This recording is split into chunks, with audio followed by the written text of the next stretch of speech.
টানা ৫ দিন রাজধানীর এভারকেয়ার হাসপাতালে ভর্তি থাকার পর অবশেষে উন্নত চিকিৎসার জন্য এয়ার অ্যাম্বুলেন্সে করে সিঙ্গাপুরের উদ্দেশ্যে রওনা হয়েছেন ঢাকা ৮ আসনের সংসদ সদস্য মির্জা আব্বাস। ইতিমধ্যেই তার মস্তিষ্কে ২ দফা অস্ত্রোপচার সম্পন্ন হয়েছে। তাই হঠাৎ করে তাকে বিদেশ নেওয়ার সিদ্ধান্তে প্রশ্ন উঠেছে, তবে কি তার শারীরিক অবস্থা আরও সংকটাপন্ন হয়ে উঠেছে?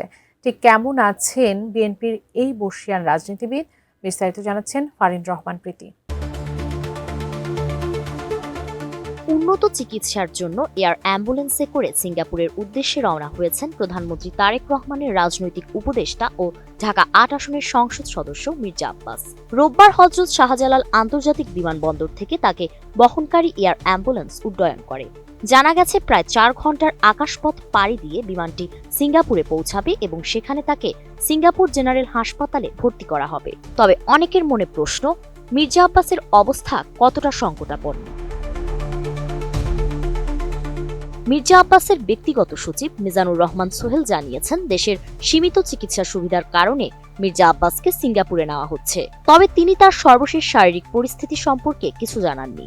জানা গেছে এয়ার অ্যাম্বুলেন্সে মির্জা আব্বাসের সঙ্গে রয়েছেন স্ত্রী আফরোজা আব্বাস, বড় ছেলে মির্জা ইয়াসির আব্বাস এবং একজন ব্যক্তিগত চিকিৎসক। নতুন বাংলাদেশ গড়তে এলো জুলফিকার স্টিল। জুলফিকার স্টিল, ইস্পাত দৃঢ় অঙ্গীকার। এদিকে মির্জা আব্বাস ১১ মার্চ হাসপাতালে ভর্তি হওয়ার পর থেকে দাবি করা হচ্ছিল তার মস্তিষ্কে রক্তক্ষরণ হয়েছে। তবে শনিবার এভারকেয়ার হাসপাতালে নিউরো বিশেষজ্ঞ অধ্যাপক ডাক্তার শাহাবুদ্দিন তালুকদার গণমাধ্যমকে জানান, মির্জা আব্বাসের মস্তিষ্কে রক্তক্ষরণ হয়নি, তবে ইনফেকশন দেখা দিয়েছিল।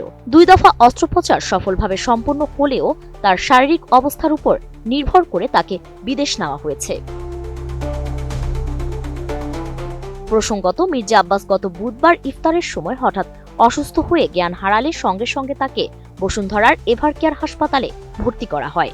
এরপর হাসপাতালের নিউরো বিশেষজ্ঞদের সমন্বয়ে একটি মেডিকেল বোর্ড গঠন করা হয়। সিটি স্ক্যান রিপোর্টে জটিলতা ধরার পর গত শুক্রবার তার মস্তিষ্কে প্রায় ৪.৫ ঘন্টা ধরে অস্ত্রোপচার করা হয়। অস্ত্রোপচার সফল হলেও তাকে রাতেই নিবিড় পর্যবেক্ষণ কেন্দ্র আইসিইউতে হস্তান্তর করা হয়েছিল।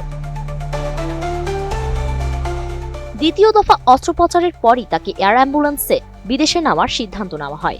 বিএনপির মিডিয়া সেল সূত্রে জানা গেছে, মির্জা আব্বাসের সিটি স্ক্যান রিপোর্ট সন্তোষজনক ছিল, তবে তাকে বর্তমানে যে বিশেষায়িত সাপোর্ট ও নিবিড় পর্যবেক্ষণে রাখা প্রয়োজন তার পর্যাপ্ত সুবিধা দেশে নেই। এ কারণে উন্নত চিকিৎসার জন্য তাকে দ্রুত বিদেশে পাঠানোর প্রস্তুতি নেওয়া হয়েছে।